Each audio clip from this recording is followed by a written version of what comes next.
હમણાં જ આપણે જે વિડીયો આ મૂકેલો હતો ચોખાનો એ ડિલીટ કરી નાખ્યો છે, કેમ કે થોડાક સમયમાં એ બહુ વાયરલ થઈ ગયો અને એમાં કોમેન્ટ પણ આવી હતી ઘણી બધી કે આ છે ને ફોર્ટિફાઈડ ચોખા છે, સરકારે 2 વાર ફોર્ટિફાઈડ કરીને બાળકો કુપોષિત ના રહે એ માટે આ ચોખા એમાં એડ કરેલા છે ને લો તત્વ બાળકોને મળે અને પોષણ મળે એ માટે આ ચોખા આપે છે, જે માહિતી આપણને નથી અને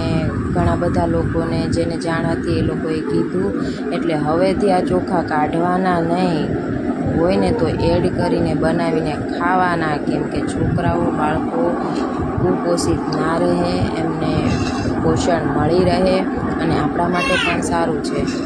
તો હવે બધા વિડીયો શેર કરજો, લાઈક કરજો ને કોમેન્ટ કરજો, જેના થકી સારી માહિતી મળી શકે